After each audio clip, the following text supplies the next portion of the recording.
Can anybody guess what nation we're gonna form in today's video? And no, it's not the Ottoman Empire, I'm sorry. Can't get it, huh? Let me give you some hints. It is pretty hard to do, it spans 2 continents and it rhymes with dementia. Ah, fuck, wait, no, it's not Persia, it's Transcaucasia. Well, fuck it, I'm leaving that in. Okay, so basically you can form that with Azerbaijan, Armenia or Georgia, and you just need those 4 states in order to form it. And as you can see, we currently have none of them, but as the Soviet Union, you cannot release any puppets, unless you do some focuses that I don't know about. So we're gonna play as Iran because we can actually release Azerbaijan in those 2 states right here because they have cores on it, and we're gonna take it from there. But we are not gonna release ourselves immediately because if we do that, we are gonna be democratic for some reason, and that just won't do it because it's gonna take too much time to flip. So I am gonna do what I do best, copy somebody else, but I will call it getting inspired. If you don't know what I'm talking about, I'm just gonna do some things that the Bosnian monkey did in his Azerbaijan video from 2 months ago. And no, I'm not calling him that because I have no idea how to pronounce his name. It's for a completely different reason that I'm not gonna disclose. Anyway, you can go watch that one later if you want. It's a pretty good video, so let's just begin.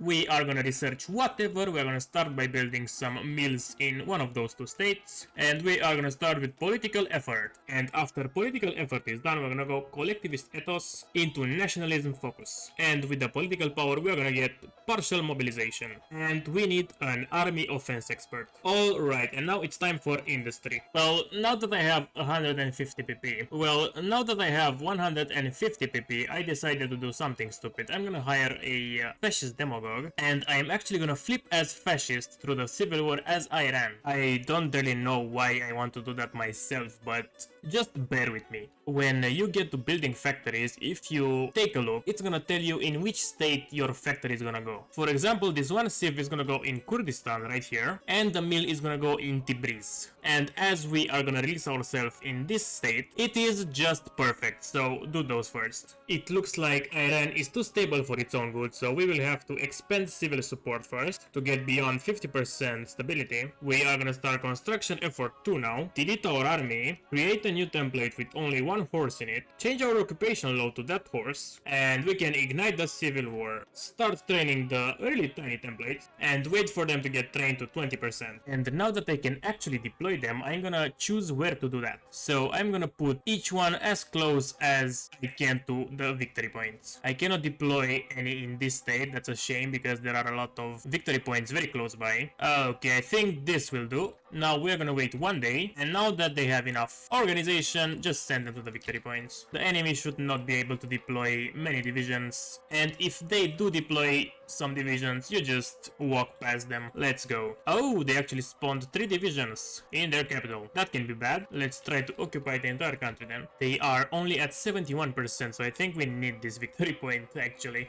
Okay, what if we let them leave this victory point? There we go, it was that simple. Did I ever talk about how much I love the AI in this game? It's just so brilliant. And there we go, we won. That's perfect. Now let's delete the army again. Let's make a new template with only 1 artillery in it. We will just delete those 2, so that Persia only remains with 1 horse and 1 artillery. And let's also spend the political power on something. There we go, now we can release ourselves. No wait, I forgot to do something. I have to delete the equipment and the production lines. They only have 1k, so it's not that big of a deal anyway. Okay, now we can release ourselves. It seems like I made a mistake. How the fuck did it happen? Wasn't I supposed to be fascist if the nation that I get released from is fascist? Or at least non-aligned? Maybe it was because I did not let enough time pass. Okay, you know what? Fuck it. I'm not restarting. I'm gonna just play it. I don't know what the reason, but Azerbaijan starts with 3 research slots and Iran only has 2. So let's get political effort. Oh, nice. And that thing happened again. Oh, how I love this bug. When you release somebody, some of the factories in the states that they get deleted. That's fucked up.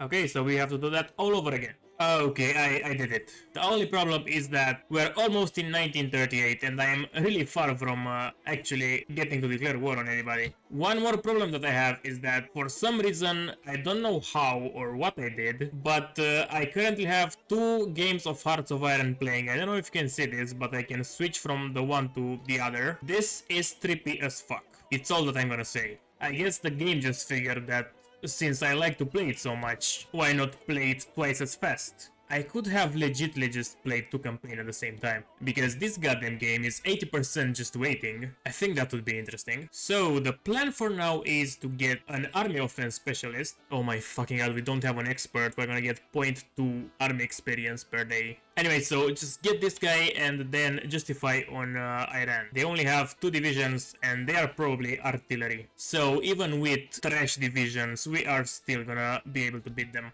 But I will first need army experience to edit those. And the war goal is finished. It's time to transform the new Persian Empire to the new Empire of Fire puppet. They only have 2 divisions, poor bastards. And as you can see, the Empire of Fire has very advanced technology. We cloned this guy and made him rule himself. Oh yeah, and let's start justifying on Iraq. And there we go, we got a bunch of equipment. So now the peace deal. I don't really know what to do with those guys. I guess I will just take those 2 pieces for myself. So I have enough space to build in case I fill up those 2 states. I'm not gonna get court on those or anything. And the rest of Persia, I'm just gonna pop it.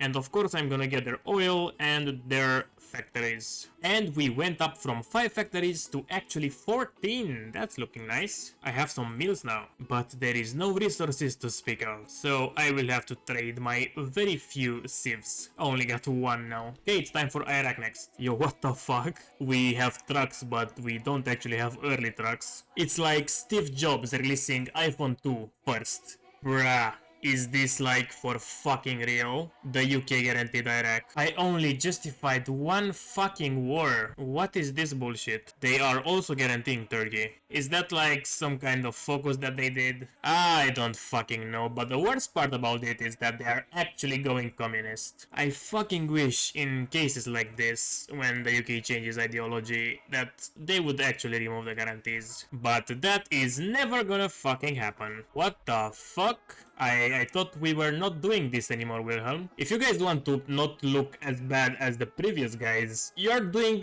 a very bad job now. I mean, really counterproductive. And why the fuck is Czechoslovakia at war with Poland as well? Oh my fucking god, they're going fascist. They're at almost 60%, but they're still democratic, sure. You know what? Funny enough, this political compass is probably what the Netherlands look today. Oh well, I see they're not far from it. I honestly don't know what I should be doing right now. I have 30 more days until my war goal is finished, but I will have to fight the UK and my army doesn't look really in the shape for fighting a major power. By the way, this is my template. It's fucking garbage. The even worse part is that the UK has faction members that border Iraq, so they would be able to send troops here. They do seem very close to flipping communist, but I sometimes seen them at 70-something% and still being democratic. It's also gonna take some time until they fully decolonize, so I don't really know if I should just cancel my justification and wait it out. Because at the moment I am really boxed in. I cannot attack 2 of my neighbors, the Soviets are way too strong for me to take them right now, and I guess I could go for Afghanistan, but what the fuck do I get from puppeting them? They have nothing. This is a really bad scenario. I really don't know, man, I really don't know. Well, you know what? I'm just gonna have hope and cancel my justification. And maybe, just maybe, they go away when the UK switches. Or at least the nations that border Iraq will actually leave the allies. There is so much weird shit going on right now. First of all, and this is really fucking annoying, Turkey just got guaranteed by Germany too. Switzerland just became a Italian puppet, and Italy is still in the civil war, and Benito is fucking winning. And Czechoslovakia has become the Bohemian Empire. Yeah, you heard me right, they are fascist now. And they declared war on Hungary, and for some fucking reason Slovakia just spawned, and they are also at war with them. In my opinion, this is some wacky Balkan shit, although this is very far from the Balkans. I fucking knew it. I took my eyes off of this conflict for 1 second and some weird shit happened. Basically, they pissed out. Last time I looked at this, Slovakia basically only owned the city of Bratislava and they were starting to push into Hungary. And now they just pissed out and Slovakia is fully free. And for some reason, the Bohemian Empire is now a German puppet. I really don't remember that being a thing in the German focus tree. So I really don't fucking know how that happened. Is that like some kind of alternative to forming Austria-Hungary? They don't have the spirit to form it, so I don't fucking know. Well, Japan just declared war on the Soviets, so I think we finally know what we're gonna do next. By the way, they never invaded China, and now they're fighting a war together, because some Chinese warlords joined the Soviet faction. I will need some more divisions though. But man, this game is very unlucky. Japan doesn't have a faction, so I would probably have to justify on the Soviets or on one of the Chinese warlords, which is gonna take 150 days. But I am not gonna start doing it yet. Oh my fucking god. Estonia is going in. They might be very brave, but bravery killed a lot of men. They might join the German faction as the other Baltic countries. Well, I guess Estonia is no longer Baltic, they are finally Nordic. A dream come true. Ah, well, that's a shame. Anyway, let's start justifying on Xinjiang. Oh my fucking god. We literally have no supply hubs. Not even in our capital. How the fuck is this even working though? Where is the goddamn supply coming from?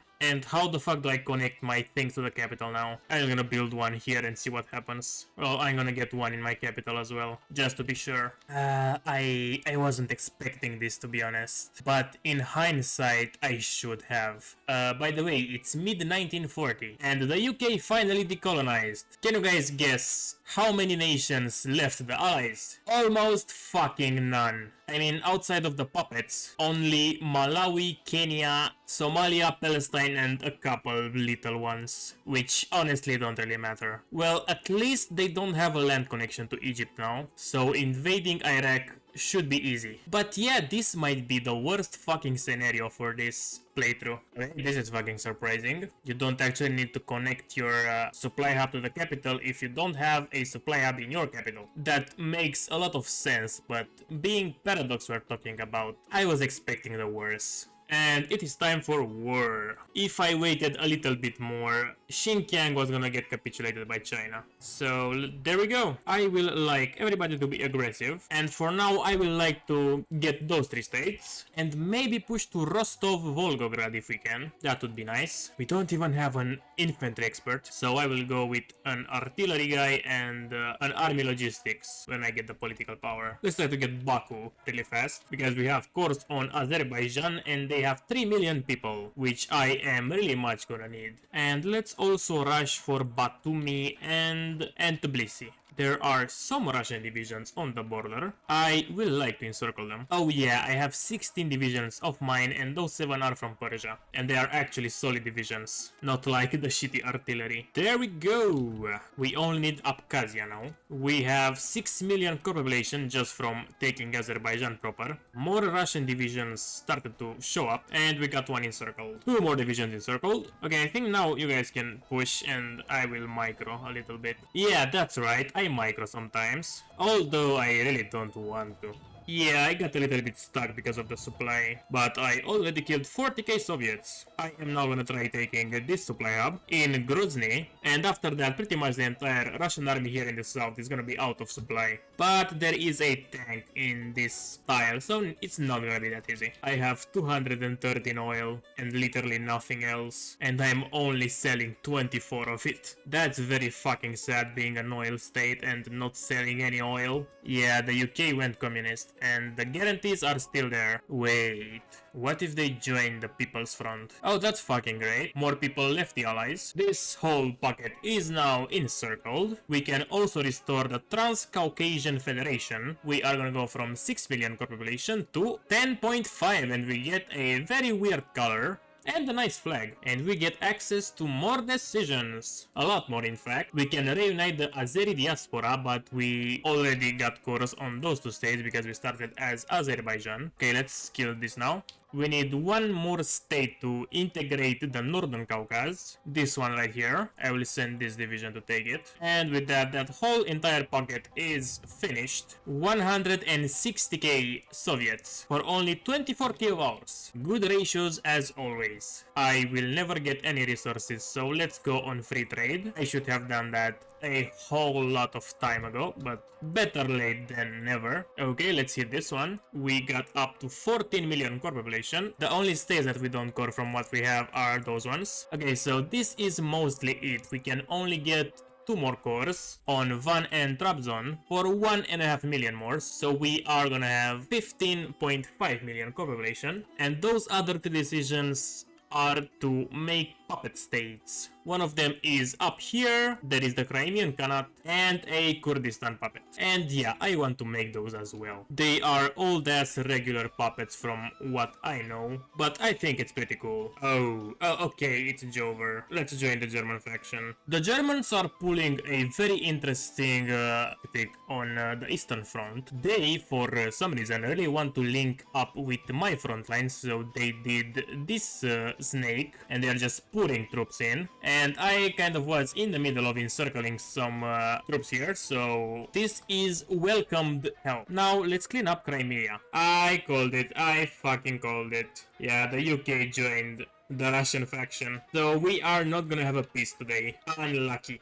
I don't fucking know why they do this, but this is just how the Germans fight now. All they want to do is snake like this. They are not pushing anywhere on the front line, except in this fucking direction. But yeah, anyway, we can click one decision. We can get Kalmykia to be a thing. Let's go. And they are called the Great Horde. That's a nice name. And you know what? I'm just gonna let the Germans do their thing here. I'm gonna get a small front line and I'm gonna try to push. They are only at 37%. Man, I swear to fucking god, this is one of the weirdest campaigns of Hearts of Iron 4 that I ever played. It seemed like nobody was moving divisions, so the front line was kind of frozen for 1 year, and the Soviets were just not putting divisions on the border, so I could just make this weird bulge into the Soviets. But it seems like now they took all the fucking troops from the Eastern Front and they put them all on the bulge. So now the German faction started pushing, and I just don't get it. And Italy wants to send me 0 support equipment. Thank you, Italy. That's gonna help me a lot. Like, what the fuck am I even gonna do without that? I'm hopeless. So, I made an encirclement, like this big. Is it impressive? Kind of. Are we ever gonna close this encirclement? Probably not, because the Germans don't really want to fight in this war, it seems like. Ah, never mind. Well, they started attacking pretty much everywhere except the encirclement. Don't think that's a good development, but it's something. Ah, fuck. Turkey joined the Central Powers. I wanted to invade them, but I guess I cannot do it anymore. And they are getting fucking destroyed by the Bulgarians. That's absolutely pathetic. Oh my fucking god, they finally gave it to me. I asked Germany for this one state like 30 times. I was controlling a lot of land here in the north and I had to give it all to them just to get this one. Because I just wanted to create Crimea. There we go. And yeah, it seems like those nations are a little broken. They should have cores on like 6 more states here, but they don't. The same is true for the Great Horde. I gave them Volgograd in hopes that I will get more factories from it, but nope, they don't have a core on it. And the motherfuckers won't even give it back to me. Anyway, the Soviets are at 94%, and if you know a thing or two about invading the Soviet Union, this 6% is the hardest to get. Alright, and there we go. It is over, and it is a rating time. So, Transcaucasia. It is indeed a country. It's a gradual formable nation, which is always good. It gets extra points for the nations that they can release. Unfortunately, they are broken, so we're gonna take away those points. Another thing that bothers me a lot is that they become a level 3 puppet, I think? No, it's a level 2 puppet, okay. Which, if you are fascist, kind of defeats the purpose of having fascist puppets, but okay. In terms of coreable population, it's not that great, around 15 million. It's It's little, but as you can see, I have 8.5% recruitable population while on volunteer only. So you're not gonna really miss manpower. You can always take some from Persia as well. The bad part is economy because I only have 40 factories, which is kinda bad, and the worst offender is the fact that you have no fucking resources. I mean, if you can call chromium a resource, yeah, but other than that, no. The thing about this nation is that unlike the other formables inside of Russia, like Transcaucasia is gonna get a 6 out of 10. Didn't really hate it, but I also did not have much fun. So this was it, guys. Thanks for watching this far. I'm talking to you, the 9% of people that actually watch until the last second. You guys are my heroes. And as always, I would like to thank my Patreons. Plossi, Tommy Leawan, Arctic, CJ, Madra, Devante, Thunder, Thunder TV, Grong Wegs, Windows Mistake Edition, Gabe's Liquor, and Connoisseur. Oh yeah, and this guy, Gabe's Liquor, just bought the second spot for the World Conquest. And he asked me, of course, to do it as Luxembourg. It's gonna take a while until I get that out, but at least you guys have something to look forward to. Alright, bye. No, wait. I also ordered a new mic, so if it gets here in time, the next episode will actually have some audio quality. Okay, now I'm actually done, bye.